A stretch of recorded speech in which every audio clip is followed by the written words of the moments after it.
Conversando sobre filosofia, política e artes, tecemos o cotidiano, transmitimos realidades. Olá, este é o programa Realidades. Meu nome é Bárbara Bastos, professora de administração da UFPE, e o nosso tema de hoje é sobre o enfrentamento à insegurança alimentar na cidade do Recife. Para falar sobre o tema, convidamos Rafael Araújo, presidente do Conceea Recife, representando a ONG Samaritanos, presidente do coletivo Unificados pela População em Situação de Rua, diretor regional do movimento Fome de Tudo. Rafael, seja muito bem-vindo. Gostaria de começar pedindo para você se apresentar e dizer como você entrou nesse movimento e qual o seu papel nele atualmente. Olá, Bárbara. Primeiro, agradecer o convite, né, e parabenizar a importância do tema, a urgência do tema. A gente hoje está com essa pauta no Brasil, infelizmente, por motivos tristes, né, por motivo de fome mesmo, da insegurança alimentar que assola o nosso povo. Então, muito pertinente o seu programa hoje tratar desse tema. E agradeço bastante pela oportunidade de a gente ter essa conversa aqui hoje e trocar essa ideia. Bom, eu sou Rafael Araújo, eu presido uma ONG chamada Samaritanos, que atua com população em situação de rua. Por meio dessa ONG, eu acabei ajudando a construir um coletivo chamado Unificados pela População em Situação de Rua, que hoje tem em torno de 50 entidades que atuam com esse público e com pessoas em situação de vulnerabilidade. E no meio da pandemia, acabei sendo atraído aí pela temática da segurança alimentar e nutricional, quando acabei também entrando no movimento Fome de Tudo, que atua justamente contra o desperdício de alimentos no combate à fome. E eu acabei entrando nessa temática muito por provocação do Ministério Público. Eu, enquanto representante, né, em algumas instâncias de construção de política pública e advocacy para a população em situação de rua, sempre sou provocado, né, em inquéritos contra o poder público, que vão tratar aí dos mais variados temas. E o Ministério Público estava com um inquérito contra a Prefeitura do Recife para saber quais as medidas que a Prefeitura estava tomando para essa população de rua, né, em específico, com relação à segurança alimentar. E aí, provocados pelo Ministério Público, notificados para participar do inquérito, a gente começou a contribuir enquanto sociedade civil organizada. Foi quando eu vi a transversalidade do tema da insegurança alimentar com a Pop Rua e me afinei com o tema e comecei a participar, inicialmente, inclusive, do Conselho de Segurança Alimentar, né, do Conselho Municipal, o Conceea, como integrante, participando das discussões, e atualmente eu ocupo a presidência enquanto sociedade civil, representando os samaritanos. Então, foi bem... durante a pandemia, eu sou relativamente novo no tema, mas tenho pesquisado bastante, tenho ido atrás, né, de quem tem essa construção histórica da segurança alimentar aqui no Brasil, para beber da fonte, entender as problemáticas que são construídas desde muito tempo atrás. Rafael, e como você avalia a situação da insegurança alimentar em Recife, nesse contexto que nós estamos, né? Esse programa está sendo gravado em abril de 2023, estamos com o novo governo federal, novo governo estadual, vimos a retomada, né, do Conceea Nacional e de algumas políticas públicas, como o PAA, e aí queria que você falasse um pouco da sua avaliação desse nosso panorama presente. A gente não tem como falar do presente olhando só para o hoje. A gente tem que falar do presente com o olhar para trás e até, de certa forma, de aprendizado mesmo do período que a gente passou, né? A gente passou por um período que, infelizmente, confluíram uma pandemia mundial e um desgoverno e um governo federal que não tinha atenção à pauta da segurança alimentar, que no seu primeiro ato, né, como presidente, desmobilizou a pauta de segurança alimentar no Brasil. Então, ele extinguiu o Conselho Nacional de Segurança Alimentar, desmobilizou toda a articulação que existia de segurança alimentar e, para o azar dele e nossa, do Brasil e dos milhões de brasileiros que passam fome hoje, dos mais de 33 milhões de brasileiros que passam fome hoje, também foi um momento de uma pandemia. E aí a gente viu que o governo federal não estava preparado para atuar na pandemia, ninguém estava preparado, mas a gente também estava desarticulado em toda uma articulação feita historicamente para que a comida chegasse no prato de quem mais precisa. Então, no momento em que a escassez era mundial, a gente estava totalmente desmobilizado. E aí precisou, de fato, uma resistência dos conselhos estaduais, dos conselhos municipais, para que essa política ela tivesse uma continuidade, mínima que fosse, mesmo sem fomento, mesmo sem recurso do plano federal. A gente aqui, enquanto sociedade civil, carregou, de fato, os conselhos ao longo do Brasil para que essa política ela não morresse. E aí, claro, obviamente, quando a gente vê hoje um governo federal que tem na pauta, tem como prioridade a segurança alimentar, o fim da fome, e aí começa a recuperar toda essa articulação nacional, começa a fomentar as políticas, começa a reconhecer a resistência que a sociedade civil fez para que essa política volte com prioridade no governo, a gente fica esperançoso, né? Ao mesmo tempo que a gente tem que continuar, enquanto sociedade civil, no controle social, para que essa retomada seja, de fato, efetiva e lide com toda a problemática e diversidade que é a fome no Brasil. Então, a gente hoje está com bastante esperança, a gente já tem a retomada de importantes ações e projetos a nível federal, como o PA, o Plano de Aquisição de Alimentos, que é quem garante em muitas instâncias a produção do pequeno agricultor familiar, da comida sustentável na mesa, na merenda escolar das cidades, nas ONGs que são abastecidas por esse PAA. Então, a gente tem no PAA um grande ciclo aí de economia circular, que é fomentado por esse recurso federal, fazendo chegar comida de qualidade saudável na mesa de quem está, e muitas vezes, em insegurança alimentar. Então, essa é apenas a retomada do Conselho Nacional, né, inclusive na sua composição anterior, para respeitar a construção histórica que vinha sendo construída por esses atores e atrizes. Então, a gente vem, de fato, com mais esperança e dá um gás, né, em toda essa luta, em toda essa militância que manteve essa resistência do sistema do CISAM, tentando manter firme aí o arco de proteção, né, que é trazido pelo SUS e pelo CISAM. Rafael, aproveitando que a gente está falando de conselhos, né, você poderia explicar um pouco sobre o papel do Conselho de Segurança Alimentar nos diferentes âmbitos, assim, o que é esperado de atuação do Conselho de Recife, de Pernambuco e do Nacional? Bom, os conselhos, eles são órgãos que não são paritários, mas são formados por sociedade civil e gestão municipal, estadual e federal. Aqui no Brasil, consolidou-se um formato de 2/3 de participação da sociedade civil e 1/3 de gestão pública, e é um órgão de assessoria, de fato, do executivo. É uma assessoria na temática de segurança alimentar e nutricional no município para o prefeito, no estado para o governador e a nível nacional para o presidente.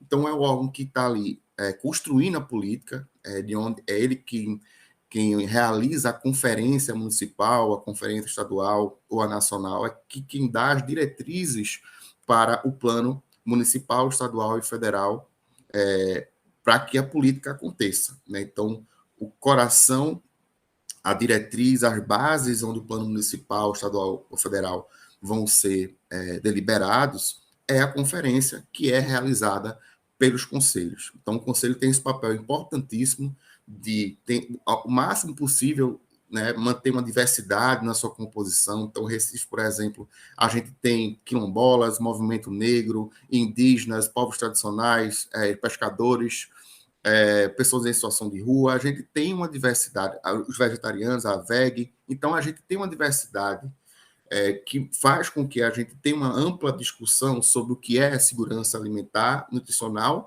a partir da ótica de cada ente desse. Então, é manter o conselho, o papel do conselho é aglutinar, articular essas diferentes visões da segurança alimentar e do CISAM, para que a gente consiga elaborar produtos, elaborar política pública de qualidade para que a gente tenha essa segurança alimentar e nutricional. Então, a gente fala, né, de um sistema tripartite, então ele é municipal, estadual e federal, cada um na sua esfera vai ter essas prerrogativas. A sociedade civil ela sempre está à frente, com maioria, com a presidência dos conselhos, então é sobretudo uma luta da sociedade civil que conquistou esse espaço, que entendeu que era necessário que a gente, da sociedade civil, pudesse pautar a temática, além da gestão, né? De fato, uma equidade. Às vezes o pessoal da gestão reclama um pouco dessa falta de paridade, né? Mas a gente está trazendo, na verdade, o conceito de equidade. A gente, enquanto sociedade civil, a gente tem, por nossa dinâmica de vida, de lutas, de outras atribuições, a gente, por vezes, tem uma capacidade de mobilização menor. Então, a gente precisa, de fato, ter uma equidade para que a gente consiga estar nos conselhos, travando as discussões e com autonomia, que essa é a grande efetividade do conselho, é a autonomia que eles têm. Então, o conselho, apesar de estar ligado a uma secretaria, apesar de ter o suporte de uma gestão pública, ele em geral, presidido pela sociedade civil e tem autonomia para deliberar, inclusive contrário interesse à gestão municipal, estadual e federal. Então, esse é o grande trunfo do Conselho, que é um órgão de controle social, para que a gente possa, inclusive, deliberar dizendo que a política tal está errada, que a política X está insuficiente, que a prefeitura está errando em tal situação. Então, os conselhos, né, eles têm esse papel de articular a política nos 3 níveis, realizar o controle social e, de fato, determinar aí os rumos que o CISAM e que a segurança alimentar e nutricional no Brasil ela precisa ocorrer. E como você avalia hoje, Rafael, as políticas de segurança alimentar do município de Recife? O que é que a gente tem que já está sendo realizado? O que é que poderia estar sendo e não está? Olha, Recife, eu vejo que na questão do sistema, a gente tem alguns mecanismos e elementos que não é comum a gente ter em todo município, mas por ser uma capital é de se esperar. Então, a gente tem um Conselho, a gente tem um CAISAM, a gente tem esses órgãos são determinados, né, por lei, então é uma legislação municipal que fortalece o órgão, não é um decreto, mas em termos de equipamentos a gente ainda está muito incipiente. Então a gente hoje faz parte, é uma unidade de segurança em termos de gestão da prefeitura, a gente tem uma unidade de segurança alimentar que é uma pequena pasta dentro da assistência social de Recife, que não tem um orçamento próprio, que não tem um fundo específico para a segurança alimentar. A gente ainda não tem hoje um plano municipal, né, apesar de a Recife já está partindo para a sua 4ª conferência, né, que, como eu falei anteriormente, a conferência dá a diretriz para que a CAISAM, que é a gestão, são secretarias que formam a CAISAM, elas possam elaborar o plano municipal. Então, apesar de Recife hoje já está partindo para a sua 4ª conferência, que é feita de 2 ou 4 anos, a gente não tem nenhum plano municipal, né? Então, a gente não tem sem o plano, como a gente fiscalizar, entender qual é o plano de governo para a segurança alimentar e nutricional em Recife. Então, a gente tem equipamentos, mas a gente não tem um plano que diga para a gente se a ideia é ampliar aquele equipamento, se aquele equipamento vai continuar, como ele vai continuar, quais diretrizes ele precisa continuar. Então, a gente tem hoje um déficit de equipamentos grande em Recife, considerando principalmente a quantidade de pessoas em Recife que está em insegurança alimentar. A gente, durante a pandemia, numa das instituições, né, os samaritanos, junto com unificados e outras tantas entidades, né, projetos sociais, agindo coletivamente, a gente fez uma ação de alimentação diária, em que a gente chegou a distribuir 3.500 refeições por dia, que atendiam não só pessoas em situação de rua, mas também pessoas que vinham das comunidades. Elas andavam até o centro da cidade, pessoas que vinham da Caxangá, da Zona Norte, para o centro da cidade, às vezes andando, para poder se alimentar. Então, essa fome ela não foi ultrapassada. Ela hoje ela continua nos seus bolsões, né, de miséria que existem em Recife, seja nas ruas, seja nas comunidades, aí, com as pessoas, de fato, não se alimentando como deveriam. Então, a gente não tem equipamentos que deem conta dessa segurança alimentar. A gente houve um crescimento, a gente não pode negar, principalmente com relação à população em situação de rua. A gente hoje tem 2 restaurantes populares que atendem prioritariamente pessoas em situação de rua. Então, são 1.500 refeições, almoços por dia, mais 200 almoços à noite, mas que não atendem nem a totalidade de pessoas em situação de rua que existem em Recife. Hoje, numa média de 1.800 pessoas. Então, não se chega às comunidades com esses equipamentos. A gente tem só uma cozinha comunitária que atende um número muito pequeno, não atende nem a própria comunidade onde ela está inserida. A cozinha ela hoje deve estar entre 60 a 100 refeições por dia, ou seja, não atende nem o território em que ela está inserida. A gente não tem mais cozinhas em Recife, acho que a gente chegou a ter 14 na época do Fome Zero, enfim, a gente chegou a ter em Recife 14 cozinhas comunitárias, salvo engano, e hoje a gente só tem uma, né? Então, fora isso, a gente vai ter os equipamentos de abrigamento, de casas de acolhida e tal, mas que atende também um público muito pequeno. Não tem como a gente dizer que esses equipamentos fazem frente à quantidade de pessoas que estão em insegurança alimentar em Recife. Fora isso, a gente tem, claro, a merenda escolar, que ainda não traz pautas importantes, como a questão, né, de uma alimentação mais saudável, de uma alimentação pautada na agricultura familiar, ou mesmo no veganismo, na alimentação sem carne. A gente está um pouco alheio a essa discussão, ainda começando hoje. Acho que Cida Pedrosa tem trazido agora um projeto de lei bem interessante sobre essa merenda escolar, para que ela seja mais sustentável, que ela seja mais saudável, mas a gente ainda está no início de tudo isso e ainda não há, por parte da gestão do município, uma ação mais efetiva. Então, a gente hoje teve notícia pelas redes sociais, né? E mesmo enquanto conselho a gente não foi noticiado, não foi informado, nem participado a gente sobre um banco de alimentos que foi criado recentemente aqui em Recife, mas esse banco não tem um fluxo de atendimento, não tem critérios de atendimento, então a gente realmente ainda hoje está com receio de chamá-lo de banco de alimentos. Não consigo ainda numerá-lo enquanto equipamento de segurança alimentar, porque ele não, ao meu ver, até o presente momento, ele não obedece nenhum critério de banco de alimentos. A gente não sabe de onde vem a comida, para onde vai a comida, quem é que vai receber essa comida, de que forma vai receber essa comida. Então, de fato, a gente ainda não tem essas informações, então também ainda não posso numerar esse banco de alimentos como equipamento de segurança alimentar em Recife. Então, essa é uma preocupação hoje do Conselho, né, que a gente tenha uma maior efetividade dessa política. Não adianta a gente ter um Conselho, ter uma Caisan que não funciona e não ter um plano municipal, está partindo para uma 4ª conferência municipal, mas que não reverbere num plano municipal, que não tenha continuidade dentro do sistema pela Caisan, na elaboração de um plano municipal, né? Então, a gente fica, de fato, como a gente diria aqui em Recife, capenga.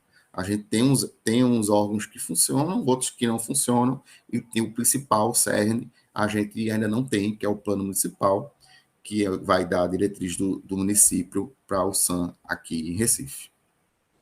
Em relação à atuação do governo municipal, estadual e federal, a quem cabe exatamente executar as políticas que vão realmente colocar comida no prato das pessoas que estão em estado de insegurança alimentar? Como se dá essa diferença de papel dos 3 âmbitos?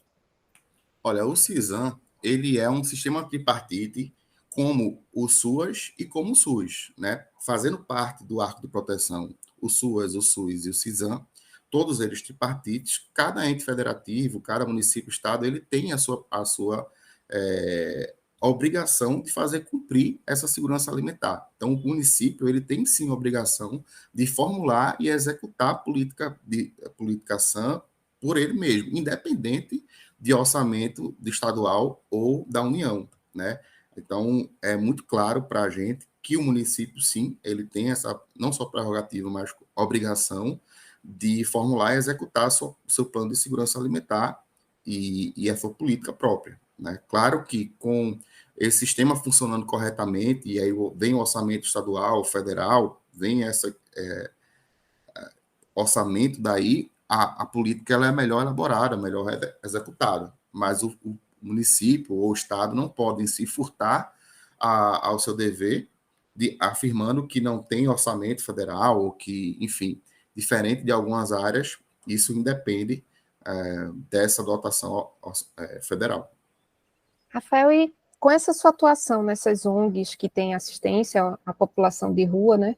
Como é que você tem visto, assim, o tamanho da insuficiência das políticas? Você tem visto muitas pessoas que estão precisando de assistência e não tendo, ou, enfim, a sociedade civil está conseguindo suprir isso que o Estado não está conseguindo? Como é que vocês têm avaliado isso? Não, na verdade, a sociedade civil ela não consegue suprir por várias limitações, né, de dinâmica, de horário, de recurso, pessoas. Então, há horários, por exemplo, café da manhã, almoço, enfim, que são difíceis. É difícil para a sociedade civil poder cumprir esse papel, né, que seria do Estado, que seria do município. Então, o município hoje, ele tem, como eu falei, 2 restaurantes populares que atuam especificamente no horário do almoço, com essas 1.500 refeições, e 200 jantares à noite, que são 100 são distribuídas no abrigo noturno, o Irmã Dulce, e 100 são distribuídas para a sociedade civil distribuir. No caso, o Coletivo Unificados é quem faz essa distribuição desses 100 jantares. Mas não existe hoje ainda café da manhã, salvo no Centro Pop, né? A gente tem hoje 3 Centro Pops e um quarto sendo aberto em Setúbal. No Centro Pop tem um café da manhã, mas ele é limitado aos atendimentos, em torno de 30, 40 cafés da manhã por dia. Então, também não atende o número, né, de pessoas que a gente tem em situação de rua hoje. A última contagem que a gente fez agora para o Censo de Recife, a gente tem em torno de 1.760 pessoas em situação de rua, das quais 1.400 elas estão nas ruas, efetivamente, e 400, mais ou menos 400 estão nos abrigos, né, nas casas de acolhimento, nos abrigos, abrigo noturno, mas ainda são considerados em situação de rua porque esses equipamentos são provisórios, são precários, né, não são a moradia definitiva, então a gente não considera que eles superaram a situação de rua. Então, esses equipamentos, eles não dão conta hoje das 3 alimentações, das 3 refeições, pelo menos, entende? Mesmo o almoço, que tem uma quantidade maior, não atende a quantidade de pessoas, até porque os restaurantes estão no mesmo RPA, que é no RPA 1, então, as regiões políticas administrativas de Recife, né? Então, pelo menos 5 outras regiões ficam descobertas desse almoço. Então, a gente não alcança as pessoas em situação de rua nos outros territórios. E aí, cabe a elas e suas estratégias, né, conseguirem durante o dia alguma comida ou esperar a boa vontade de alguma instituição, né, de alguma ONG, algum projeto social que consiga chegar até eles, né, com essa alimentação.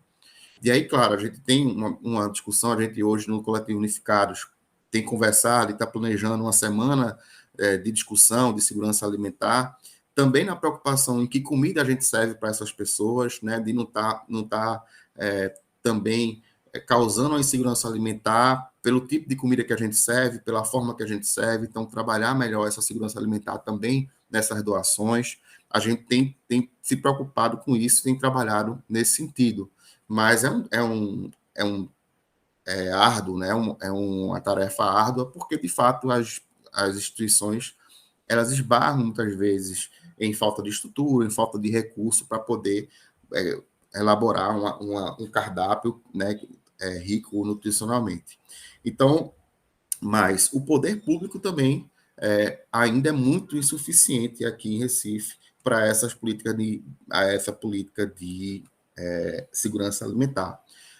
Eu fui recentemente, agora em fevereiro, para o LUPA, que é o Laboratório Urbano de Políticas Públicas Alimentares, em que mais de 30 municípios estiveram juntos tratando, discutindo sobre políticas públicas que acontecem nos seus municípios, e eu vi a riqueza de de ações, de projetos que acontecem e muitas vezes sem a necessidade de um grande orçamento, sabe? Apenas com uma boa ideia, compartilhar com todo mundo que você pode, às vezes, com o mesmo recurso, você produzir mais comida, você ter uma comida mais saudável, ou você ofertar um acesso maior àquela comida a quem está precisando. Então, há formas, sim, disso acontecer, sem a necessidade de grande mudança no orçamento. Claro que o orçamento é importantíssimo, mas de fazer com que essa política ela seja mais efetiva e que os equipamentos eles sejam também mais eficientes. Mas falta bastante para uma cidade como Recife.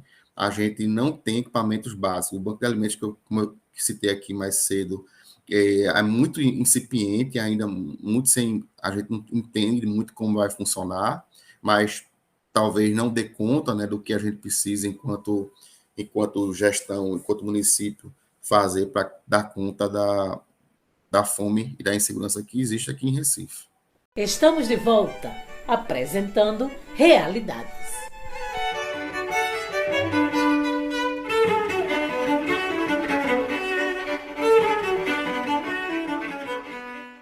Olá, estamos de volta com o programa Realidades, hoje entrevistando Rafael Araújo, presidente do Conceea de Recife, falando sobre o enfrentamento à insegurança alimentar na cidade do Recife. Rafael, eu queria pedir para você falar um pouco dos desafios que tem tido, né, no movimento de enfrentamento a partir da sociedade civil organizada e as perspectivas de atuação que você enxerga que podem ser adotadas daqui para frente. Bom, Bárbara, assim, eu tenho visto, né, inclusive no Lupa, que eu falei, né, anteriormente, muitas iniciativas bacanas, mas eu acho que posso trazer pelo menos umas duas temáticas importantíssimas que eu tenho visto que podem trazer uma luz aí e uma melhoria no nosso sistema, né, municipal. Uma delas é a agroecologia, e a agroecologia da agricultura urbana e familiar. Então, a gente hoje em Recife, a gente às vezes nem consegue vislumbrar que existe uma agricultura aqui no nosso município, né, que pode estar produzindo aí comida boa, de qualidade, saudável, fomentando ali a renda daquela família, daquele grupo, daquela cooperativa, e, ao mesmo tempo, levando comida saudável para a mesa de quem tem fome, seja através das ONGs, seja através da merenda escolar. Então, hoje existe aqui uma articulação muito, muito boa de agroecologia urbana, puxada pela FASE, pelo Sabiá, pela Cooperativa Encontro das Águas. É um pessoal que tem, né, muito sério, trata muito sério dessa questão da segurança alimentar. Ontem mesmo recebi duas representantes do Instituto Escolhas, que está fazendo uma pesquisa fantástica nas capitais do Brasil sobre a potencialidade de agroecologia nessas capitais. E aí, às vezes, a gente olha para uma São Paulo, por exemplo, só vê prédio, mas São Paulo tem uma área enorme de potencial de agroecologia. Salvador, a gente só vê morro e prédio, mesma coisa, tem uma capacidade enorme. Recife vai no mesmo caminho. A gente tem, apesar da nossa área muito urbana, a gente tem muitos espaços que podem ser aproveitados para a agroecologia. E essa articulação que já existe, ela vem lutando, vem resistindo à especulação imobiliária, às questões fundiárias, para poder continuar produzindo dentro dos seus territórios e fomentando essa agroecologia. Então, é preciso que a gente trabalhe o reconhecimento dessas entidades, trabalhe uma forma de trazer esse alimento produzido também para a população que está passando fome, e a gente vai conseguir, ao mesmo tempo, gerar renda para esses produtores, esses pequenos produtores dentro de Recife, e levar comida saudável, sem agrotóxico, para quem precisa e está passando fome ou está em insegurança alimentar. Então, acho que a agroecologia, Recife acho que é a única cidade, município, que tem uma Secretaria de Agricultura Urbana, né, e voltada para isso. Então, a gente tem umas iniciativas aqui boas, inclusive o Recife é mentor do Lupa por causa, em boa parte, dessa iniciativa de agroecologia nas escolas e equipamentos públicos. Então, as escolas, creches, elas estão hoje ganhando hortas comunitárias que são né, mantidas ali pela comunidade escolar e pelos funcionários, para que também gere para aquelas instituições uma comida ali livre de agrotóxico, vindo da horta que eles mesmos cultivam. Claro, ainda exige um diálogo intersetorial maior, exige uma importância da gestão maior para esse tipo de política. A Secretaria da Agricultura acaba tendo que trabalhar o convencimento dos diretores de escola e tal, porque não há uma diretriz da Secretaria da Educação.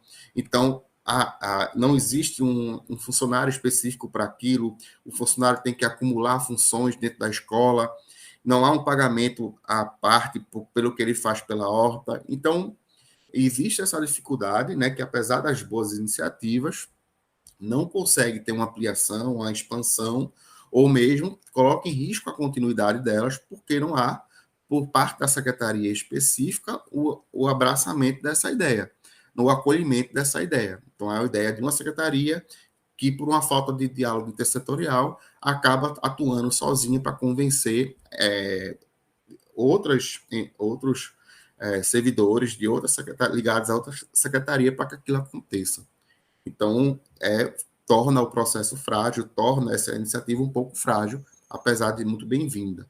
Então, a gente tem esses espaços públicos, particulares, esses produtores de agroecologia aqui no Recife, que precisam ser reconhecidos, precisam entrar na política municipal, né, para que a gente consiga elaborar um ciclo aí de economia solidária em que eles consigam produzir e consigam escoar, tem uma logística para fazer esse escoamento e venda sem passar por vários atravessadores, né, para que chegue realmente onde precisa e não só nas feirinhas de bairros chiques em Recife, mas que chegue também na comida na casa da comunidade, na escola, na creche, enfim, onde as crianças e pessoas estão precisando.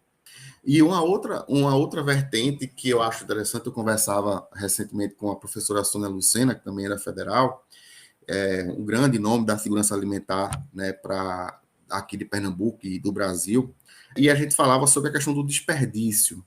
E ela me falava que desde 70 e tanto, quando ele já elaborava a Política Nacional de Segurança Alimentar, já se falava do desperdício, mas que de lá para cá nunca se colocou desperdício na política municipal, ou estadual, ou nacional. Então, a gente não tem política para lutar contra o desperdício.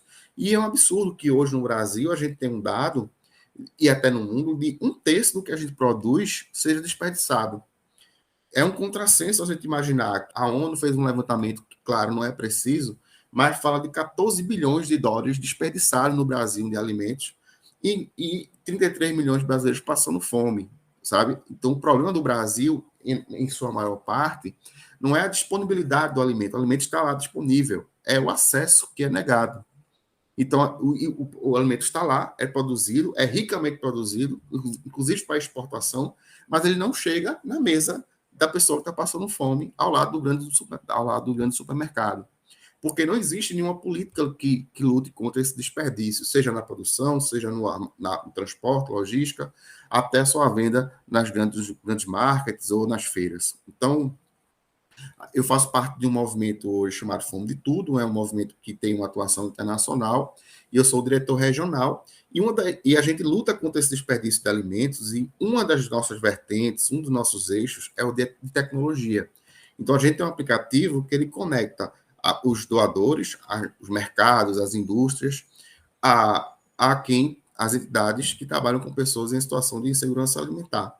Então, o aplicativo ele confere uma dinâmica rápida dessa doação e recepção por parte das entidades. A gente tem um case aqui, o case do Instituto é em Recife, com a rede de mercados da Quitandaria. Então, a gente tem, né, uma rede que no ano passado, durante 2022, a gente conseguiu conectar 28 toneladas de hortifruti que iam ser desperdiçadas para 13 entidades daqui de Recife. Então, a gente conseguiu, né, durante o ano de 2022, conectar essas 28 toneladas de hortifruti, que tem, né, e é uma logística complicada, de o vencimento rápido e tal, mas a gente conseguiu fazer com que um alimento bom, apto para o consumo, chegasse a essas entidades como o NAC, né, a Núcleo de Criança com Câncer, a Big Cristo Redentor, enfim, instituições que também garantem a produção e distribuição desses alimentos com segurança alimentar, que é uma preocupação nossa, que essa segurança alimentar ela seja mantida durante todo o processo. Né? Não adianta a gente não desperdiçar lá no mercado e desperdiçar na ponta, na mão da entidade, ou pior, na produção de um alimento de má qualidade. Então, a gente tem tem feito essa ação, o case aqui é bastante interessante, a gente tem uma chancela da ONU, da WFP, a WFP hoje no Brasil cita dois parceiros, né, para o combate à fome, ao desperdício de alimentos. Ela fala da Ação Cidadania, que é um parceiro histórico, e fala hoje do Fome de Tudo também, que é o que eu participo. Então, a gente está vivendo isso muito forte, porque a pauta da fome hoje não pode ser dissociada da pauta do desperdício, enquanto a gente tem aí um terço de alimentos sendo jogado fora. Então, é algo que a gente precisa trazer para a política e precisa trazer para nossas práticas também, enquanto sociedade civil. A gente sabe há muito tempo que o problema da fome é que as pessoas não têm como comprar o alimento, né? E aí tem as questões estruturais mais amplas, que aí talvez caiba ao Conselho Nacional incidir, né? As políticas econômicas que vão influenciar o preço dos alimentos, por exemplo, seria algo que caberia ao nacional, mas a gente precisa, no município, enfrentar ali no pessoa a pessoa, né? A pessoa precisa comer hoje, como é que vai chegar o alimento hoje? Eu fiquei pensando aqui sobre a questão da insegurança alimentar, sem ser do nível mais grave, até que ponto a gente tem políticas públicas para isso?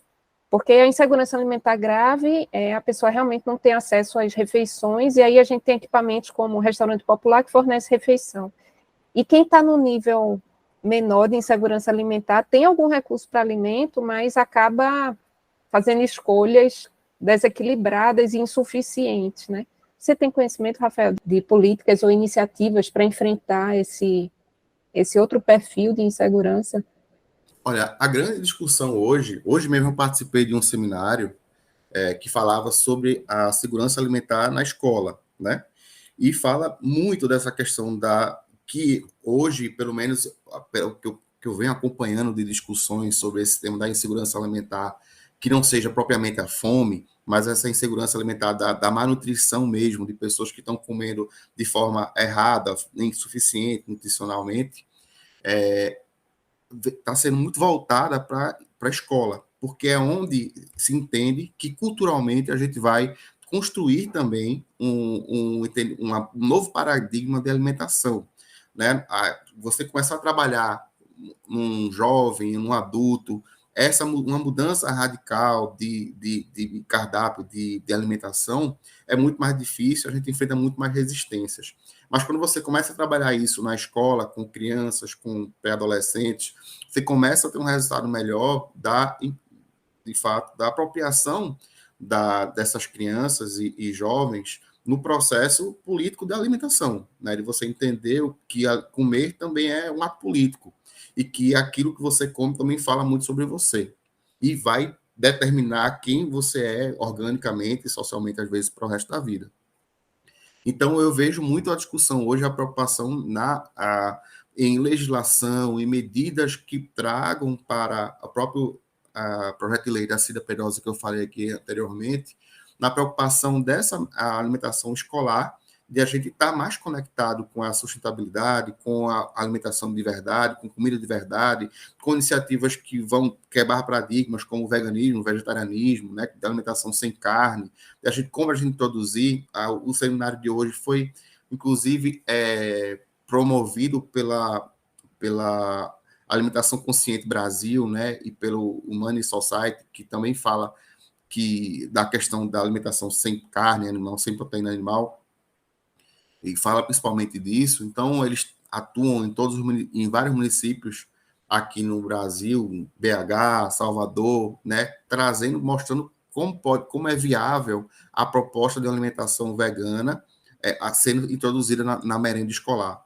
Então, eles vão trabalhando toda a comunidade, trabalhando a questão da cultura, a questão financeira de recurso, enfim, para que seja possível essa mudança de paradigma na nossa merenda escolar. Então, eu vejo como um passo importantíssimo, realmente, um público-alvo essencial é essa criança e adolescente que está em idade escolar, que vai poder se alimentar melhor, vai entender melhor o que é a alimentação dele ou dela. Em São Paulo, eu visitei uma iniciativa fantástica, que era do CREM, que é o Centro de Reabilitação de Educação Nutricional. E é muito interessante quando os CRAs ou a escola lá em São Paulo municipal, ela identifica que tem um adolescente que está em insegurança alimentar, seja ele a desnutrição, ou seja ele a má nutrição, né, um adolescente ou jovem, criança obeso com obesidade, eles encaminham para o CREM, e lá no CREM ele tem toda uma parte de formação mesmo, educação alimentar, ele se alimenta bem, com alimentação saudável, para entender esse processo de alimentação e poder ir para casa e replicar também dentro de casa para superar essa insegurança. Então, achei fantástica a experiência lá em São Paulo, pelo CREM, que também é uma ONG, é da sociedade civil, mas ele tem uma ligação muito íntima lá com o SUS e com o SUAS no município de São Paulo, encaminhado diretamente pelos CRAs ou pelas escolas, enfim. Então, eu acho que hoje tem também, eu vejo políticas que têm sido, né, trazidas, né, dentro dessas discussões e estão sendo amplamente focadas assim na merenda escolar, nessa idade em que é mais fácil vencer as resistências à má alimentação, que é mais comum, né, que é mais comercial, que é mais imposta pelo mercado. Até para poder viabilizar economicamente a alimentação equilibrada é necessário conhecimento, né? E aí, se a gente tem as novas gerações aprendendo a se alimentar só de alimentos ultraprocessados, industrializados, eles acabam não tendo essas habilidades, né? Por isso que o Guia Alimentar fala da importância de saber cozinhar, de saber montar refeições.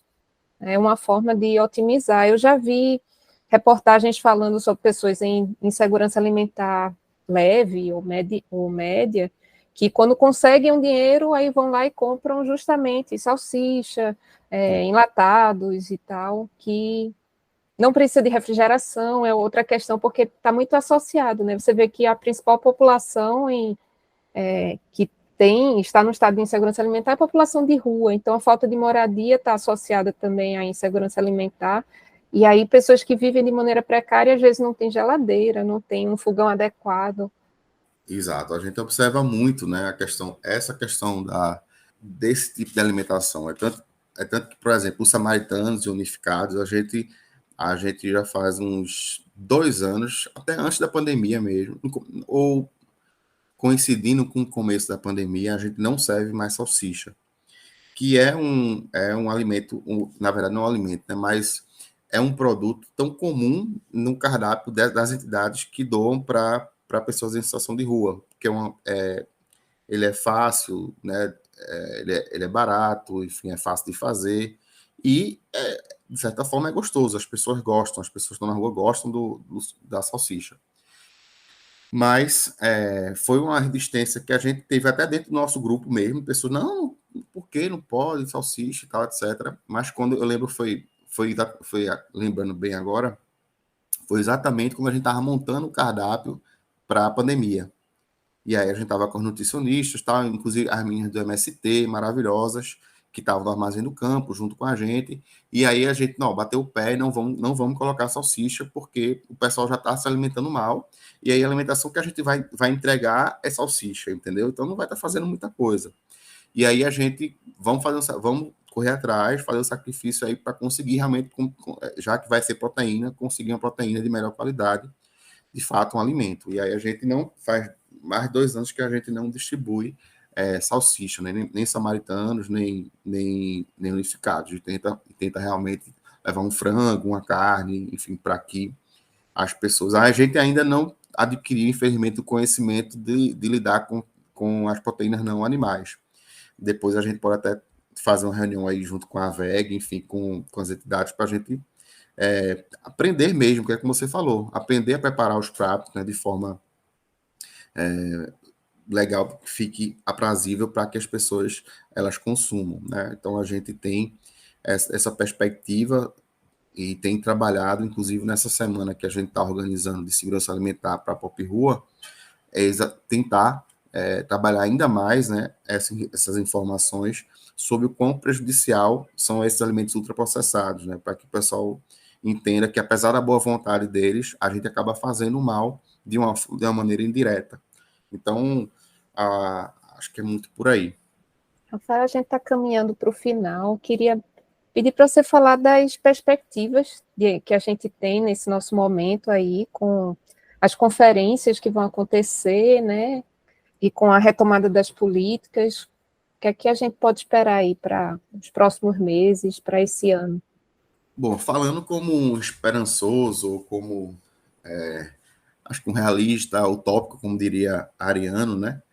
Eu realmente estou com boas expectativas, né? A sinalização de política pública a nível nacional é muito importante para a gente que está na ponta, no município, precisando formular as políticas aqui.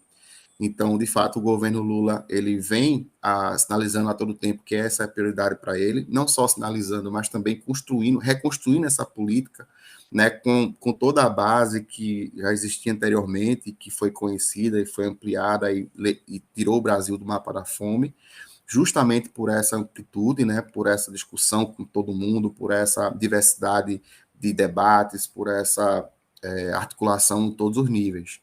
Então, eu tenho realmente uma perspectiva muito boa. Parabenizo muito a resistência dos conselhos estaduais e municipais que permaneceram, né, nessa luta ingrata aí durante esses 4 anos de governo do Bolsonaro, que desmobilizou a política de segurança alimentar a nível do Brasil. Mas mantiveram-se na luta realmente, construindo e renovando, atualizando o que e enfrentando os problemas próprios do período que a gente vive, de pandemia, de monocultura, enfim, de tanta coisa que a gente precisa estar constantemente de olho e no controle. Então, eles mantiveram essa resistência ela com certeza vai ser reconhecida pelo Conselho Nacional, que vai replicar essas discussões que foram continuadas, né, na sua conferência nacional, e que vai, daí, sim, dar uma diretriz maior para todo mundo a nível Brasil. Então, a gente tem uma perspectiva muito boa. A Conferência de Recife, ela hoje está planejada para o dia 4 e 5 de julho, respeitando a temática trazida pelo Conselho Estadual, justamente nesse respeito à resistência, e na perspectiva que o Plano Nacional replique o que os estados estão hoje discutindo nas suas conferências. Então, as conferências elas vão falar do que é o nosso presente, do que a gente enfrentou e precisa retomar. As políticas já estão sendo retomadas, reinauguradas, ampliadas, e é importante hoje que os municípios e estados estejam preparados, né, para que essa política chegue aqui. Então, preparados para apresentar projetos de cozinhas comunitárias, de banco de alimentos, de equipamentos de segurança alimentar que podem ser fomentados a nível nacional, porque é essa perspectiva, que de fato chegue ao orçamento, uma vez que os municípios consigam apresentar projetos, eles vão conseguir ser implementados. Então, a gente, quanto sociedade civil, manter a discussão, manter o controle social, forçar, né, aí, pressionar, forçar não, né, mas pressionar os municípios para que se mantenham de prontidão com os projetos, né, elaborando suas políticas para que o momento do recurso chegue e a gente esteja preparado para fomentar a política a nível municipal. Rafael, quem é que pode participar da Conferência Municipal de Segurança Alimentar? A conferência, ela em geral, não existe um formato tão fechado quanto a participação. A gente ainda está discutindo hoje em grupo de trabalho como vai ser essa participação popular, né, na nossa conferência. Naturalmente, ela precisa ter um teto de pessoas, uma quantidade específica para a gente conseguir trabalhar os momentos, mas a gente pretende que ela seja o mais ampla e representativa possível. Então, a gente começou a trabalhar agora em algumas formações e articulações por segmento, para que esses segmentos, uma vez articulados e melhor formados no CISAM, no sistema, eles consigam ter maior representatividade também no conselho e na conferência.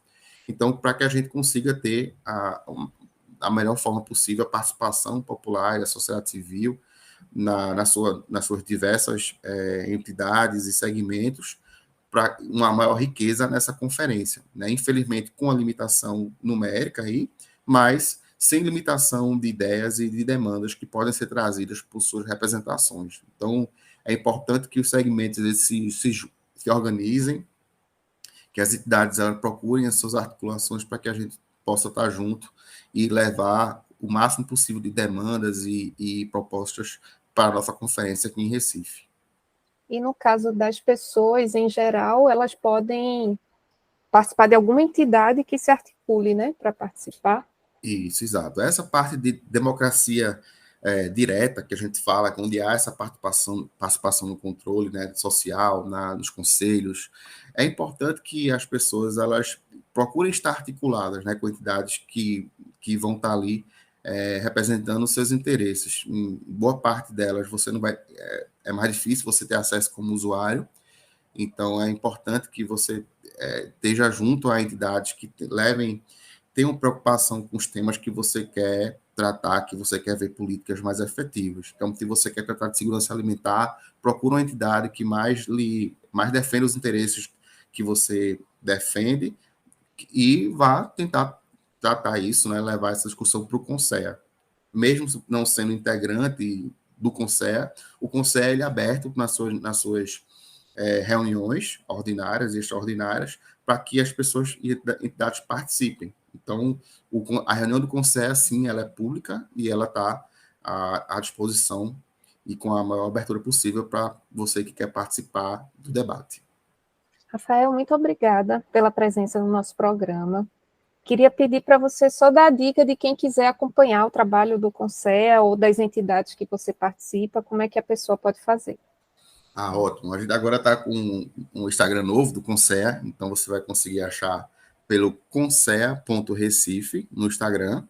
E quem quiser conhecer um pouco mais das entidades que eu atuo, e que eu citei aqui, que também atuam com essa pauta, é o samaritanos.recife, Unificados PSR, em Unificados PSR, e o Movimento Fome de Tudo. Os três estão no Instagram, tem site, vocês vão poder entender como é a nossa atuação e entrar em contato para a gente se somar. E aí eu queria agradecer a você, Bárbara, pela oportunidade, pelo espaço, e mais uma vez parabenizar pelo tema urgente, relevante, e que a gente consiga aí você também, enquanto conselheira do CONSEA Recife, trazer para a gente os interesses e a pauta da sua entidade, e a gente continue construindo aí o CONSEA rico e diverso que ele nasceu para ser. Obrigada, Rafael. Obrigado ao ouvinte. Sigam também o programa Realidades no Instagram, Realidades UFPE, para saber sobre os próximos temas. Se tiverem sugestões, podem mandar por lá. E até o próximo domingo.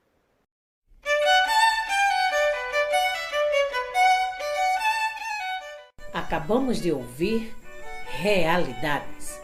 Oferecimento Proeste, UFPE.